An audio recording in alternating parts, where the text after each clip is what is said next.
السلام علیکم ورحمۃ اللہ۔ آپ نے سوال کیا ہے کہ خاوند بیوی سے کتنا عرصہ دور رہے تو ان کا نکاح خود بخود ٹوٹ جاتا ہے۔ دیکھیے، نکاح جو ہے وہ کبھی بھی خود بخود نہیں ٹوٹتا، الا کہ کوئی ایسی چیز پائی جائے جو نکاح کو ختم کر دیتی ہے، مثلا خاوند کا طلاق دینا، عورت کا عدالت سے خلا لینا، یا دونوں میں سے کسی ایک کا مرتد ہو جانا، یا نکاح کا کسی اور وجہ سے فسخ ہو جانا عدالت سے۔ تو نکاح جو ہے، چاہے میاں بیوی نکاح کے بعد ساری زندگی نہ ایک دوسرے سے ملاقات کریں، نکاح خود بخود ختم نہیں ہوتا۔ ہاں، اگر خاوند گم ہو جاتا ہے تو اس کے پھر الگ احکامات ہیں کہ بیوی جو ہے وہ عدالت سے رجوع کر کے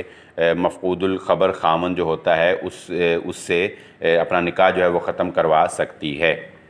البتہ یہ ڈوریشن زیادہ نہیں ہونا چاہیے۔ اس ضمن میں دو باتیں ملحوظ خاطر رکھنی چاہیے۔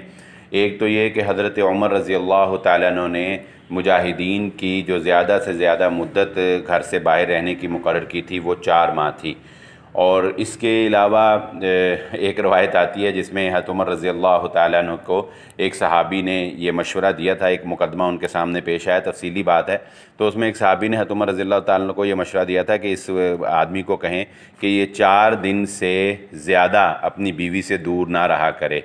کیونکہ شریعت نے مرد کو 4 شادیوں کی اجازت دی ہے، تو چوتھے دن کے بعد پھر پہلی بیوی کی باری آ جاتی ہے۔ تو اس سے استدلال کرتے ہوئے انہوں نے کہا تھا کہ ایک خاوند جو ہے اس کو چاہیے کہ 4 دن سے زیادہ اپنی بیوی سے دور نہ رہے۔ لیکن بہرحال حالات اور مجبوریاں اور ضروریات جو ہیں وہ انسان سے سب کچھ کرواتی ہیں۔ لوگ پردیس جاتے ہیں، کئی سال جو ہے وہ اپنے گھر والوں سے دور رہتے ہیں،